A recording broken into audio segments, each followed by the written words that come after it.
এখন বর্তমানে আয়ুষ্মান ভারত কার্ডের আবেদন করার জন্য অফলাইনের ফর্ম প্রকাশ করা হয়েছে আমাদের পশ্চিমবঙ্গের জন্য, যার জন্য এই ফর্মটা ফিল আপ করে এখন যে বর্তমানে জনকল্যাণ শিবির হচ্ছে ওই শিবিরে গিয়ে এই ফর্মটা জমা করতে হবে। তবে সবাইকে বলবো এখানে ফর্ম ফিল আপ করার আগে শিবিরে গিয়ে যোগাযোগ করতে। ওখানে কিন্তু বললে অবশ্যই বলে দেবে কাদের এই ফর্মটা জমা করতে হবে, কাদের করতে হবে না। ওকে, তো এখন বর্তমানে দেখে দিচ্ছি স্টেপ বাই স্টেপ এই যে আয়ুষ্মান ভারত প্রকল্পের ফর্মটা, এই ফর্মটা কিভাবে স্টেপ বাই স্টেপ সঠিকভাবে ফিল আপ করতে হবে, কারণ ভুল ফিল আপ করলে কিন্তু এই কার্ডটা আর দেওয়া হবে না। তো এই যে ফর্মটা, এই ফর্মে কিন্তু প্রথমে এখানে ডান দিকে ডেটের জায়গায় ডেট দিতে হবে এবং তারপরে বলা হচ্ছে বেসিক বেনিফিশিয়ারি ডিটেলস, যার মধ্যে আধার নম্বরের জায়গায় যে আবেদন করছে তার আধার কার্ডের নাম্বার, যে আবেদন করছে অ্যাপ্লিকেন্ট নেমের জায়গায় তার পুরো নাম মানে নাম এবং পদবি লিখতে হবে। তারপরে ডান দিকে রেশন কার্ডের নাম্বারের জায়গায় রেশন কার্ডের নাম্বার দিতে হবে। তারপর বলা হচ্ছে নিচে এখানে কোন ক্যাটাগরি রেশন কার্ড রয়েছে, এখানে কিন্তু অবশ্যই টিকচিহ্ন করতে হবে। কোন ক্যাটাগরি রেশন কার্ড রয়েছে এখানে কিন্তু টিকচিহ্ন করতে হবে। তারপর নিচের দিকে আসার পর আধার লিঙ্ক মোবাইল নাম্বার এই ঘরটায় বসিয়ে দিতে হবে এবং তারপরে জেন্ডার মেল না ফিমেল আবেদন করছে এখানটায় টিকচিহ্ন করতে হবে। তারপর ডান দিকে date of birth Aadhaar card ID card অনুযায়ী জন্ম তারিখটা এখান থেকে কিন্তু বসিয়ে দিতে হবে। তারপর নিচের দিকে আসার পর ফুল অ্যাড্রেস যেমন গ্রামের নাম, পোস্ট অফিসের নাম, থানার নাম এবং ডিস্ট্রিক্ট এবং পিনকোডটা কিন্তু এখানে বসিয়ে দিতে হবে। ওকে, তারপর নিচের দিকে আসার পর ডিস্ট্রিক্টের জায়গায় জেলার নাম লিখতে হবে, এখানে ব্লকের জায়গায় ব্লকের নাম লিখতে হবে, তারপরে গ্রাম পঞ্চায়েতের জায়গায় গ্রাম পঞ্চায়েতের নাম লিখতে হবে। তারপরে বলা হচ্ছে ফ্যামিলি হেড নেম, মানে যে আবেদন করছে এই ফর্মে তার হেড অফ ফ্যামিলি কে রয়েছে ওই হেড অফ ফ্যামিলির নামটা এই ঘরটায় লিখতে হবে। ওকে, তারপরে বলা হচ্ছে টোটাল ফ্যামিলি মেম্বার, আপনার ফ্যামিলিতে মোট কতজন সদস্য রয়েছে, এখানে কিন্তু সংখ্যা লিখতে হবে, 4 জন কি 5 জন কিংবা 6 জন। তারপর বলা হচ্ছে ডান দিকে প্যান নম্বর, এখানটায় কিন্তু আবেদনকারীর প্যান কার্ডের নাম্বার বসাতে হবে। নিচের দিকে আসার পর এপিক নাম্বারের জায়গায় আবেদনকারীর ভোটার আইডি কার্ডের নাম্বার দিতে হবে। ডান দিকে অ্যাসেম্বলি নাম্বার অর্থাৎ বিধানসভা ক্ষেত্রের নাম্বার দিতে হবে। ডান দিকে পার্ট নম্বরের জায়গায় অংশ নম্বর দিতে হবে এবং ডান দিকে সিরিয়াল নম্বরের জায়গায় ওই ব্যক্তির মানে যে আবেদন করছে তার ভোটার লিস্টে কত নম্বর সিরিয়ালের নামটা রয়েছে ওই সিরিয়াল নাম্বারটা এই গোটায় বসিয়ে দিতে হবে। নিচে আসার পর যে আবেদন করছে তার যদি স্বাস্থ্যসাথী কার্ড থেকে থাকে এখানে ইউআরএন নাম্বারটা দেওয়া থাকবে, ওই ইউআরএন নাম্বারটা কিন্তু অবশ্যই লিখতে হবে। নিচের দিকে আসার পর এবার বলা হচ্ছে এলিজিবিলিটি প্যারামিটার, যেখানটায় প্রথম বলা হচ্ছে ফর রুরাল মানে যারা গ্রাম্য এলাকা থেকে আবেদন করছে তাদের জন্য কিন্তু এই ঘরগুলো, এখানে কিন্তু ইয়েস নো করতে হবে। প্রথম কি বলা হচ্ছে এখানে অনলি ওয়ান রুম উইথ কাঁচা ওয়াল এবং কাঁচা রুম, মানে যদি আপনার কাঁচা বাড়ি এবং কাঁচা ওয়াল হয়ে থাকে অবশ্যই ইয়েস করবেন, আর না হলে নো অপশানে টিকচিহ্ন করবেন। যদি আপনার বাড়িতে 16 থেকে 59 বছরের মধ্যে কোনো অ্যাডাল্ট মেম্বার অর্থাৎ প্রাপ্তবয়স্ক সদস্য না থেকে থাকে ইয়েস করবেন, আর না হলে নো অপশানটায় টিকচিহ্ন করবেন। তারপরে বলা হচ্ছে যদি আপনার বাড়িতে 16 থেকে 59 বছরের মধ্যে কোনো মহিলা হেড থেকে থাকে অবশ্যই কিন্তু এখানে ইয়েস করবেন, না হলে নো অপশানটাই এখানে টিকচিহ্ন করবেন। তারপর বলা হচ্ছে যদি আপনার বাড়িতে কোনো ডিসেবল সদস্য মানে যদি প্রতিবন্ধী কোনো সদস্য থেকে থাকে ইয়েস করবেন, আর না হলে নো অপশানটাই টিকচিহ্ন করবেন। তারপরে বলা হচ্ছে আপনার পরিবার যদি SC ST ফ্যামিলি হয়ে থাকে এখানটায় ইয়েস করবেন, আর না হলে নো অপশানটাই এখানে টিকচিহ্ন করবেন। তারপরে বলা হচ্ছে ল্যান্ডলেস হাউসহোল্ড অর্থাৎ যদি জমি বিহীন এখানে পরিবার হয়ে থাকে মানে আপনার পরিবারে যদি কোনো জমি জমা না থেকে থাকে এখানে ইয়েস করবেন, আর না হলে নো অপশানটাই টিকচিহ্ন করবেন। তারপরে বলা হচ্ছে লিভিং অন আর্মস অর্থাৎ যদি নোংরা আবর্জনা পরিষ্কার করা এরকম কোনো ফ্যামিলি হয়ে থাকে অবশ্যই ইয়েস করবেন, না হলে নো অপশানটা টিকচিহ্ন করবেন।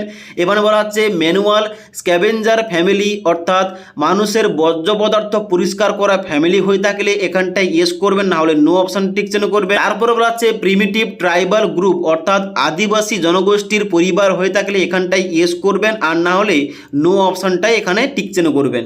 তারপরে বলা হচ্ছে যদি আইনগত এখানে কোনো মুক্তিপ্রাপ্ত বন্ডেড লেবার কিংবা শ্রমিক হয়ে থাকেন অবশ্যই ইয়েস করবেন, না হলে নো অপশানটাই টিকচিহ্ন করবেন। ওকে, তারপরে এখানে দেওয়া রয়েছে উরবান এলাকার জন্য, এখানে প্রথম বলা আছে রেক পিকার অর্থাৎ যারা নোংরা আবর্জনা গুড়িয়ে থাকে কিংবা পরিষ্কার করে এখানে কিন্তু ইয়েস করবে, না হলে নো অপশানে এখানে টিকচিহ্ন করবে। তারপরে বলা আছে বেগার অর্থাৎ ভিক্ষুক ফ্যামিলি হয়ে থাকলে এখানে ইয়েস করতে হবে, না হলে নো অপশান টিকচিহ্ন করতে হবে। ডোমেস্টিক ওয়ার্কার হয়ে থাকলে মানে বাড়ি বাড়ি গিয়ে কাজ করে থাকলে এইরকম ফ্যামিলি হয়ে থাকলে ইয়েস করতে হবে, না হলে নো অপশানটাই টিকচিহ্ন করতে হবে।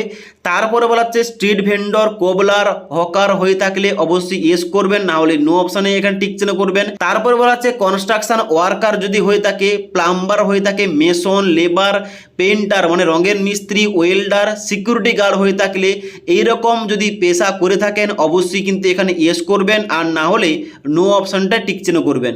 তারপরে বলা হচ্ছে যদি সুইপার কিংবা এখানে মালি হয়ে থাকে অবশ্যই এখানে ইয়েস করবেন, না হলে নো অপশান টিক চিহ্ন করবেন। তারপরে বলা হচ্ছে হোম বেস ওয়ার্কার, আর্টিসিয়ান কিংবা হ্যান্ডক্রাফট ওয়ার্কার কিংবা টেইলর হয়ে থাকলে ইয়েস করবেন, না হলে নো অপশান টিক চিহ্ন করবেন। তারপরে বলা হচ্ছে transport worker, driver, conductor, helper হয়ে থাকলে এখানটা ইয়েস করবেন, না হলে নো অপশানটা টিক চিহ্ন করবেন। তারপরে বলা হচ্ছে সব ওয়ার্কার, অ্যাসিস্ট্যান্ট, তার সঙ্গে সঙ্গে হেল্পার, ডেলিভারি অ্যাসিস্ট্যান্ট, অ্যাটেন্ডেন্ট কিংবা ওয়েটার এই ধরনের কাজে নিযুক্ত থাকলে অবশ্যই ইয়েস করবেন, না হলে নো অপশানটা টিক চিহ্ন করবেন।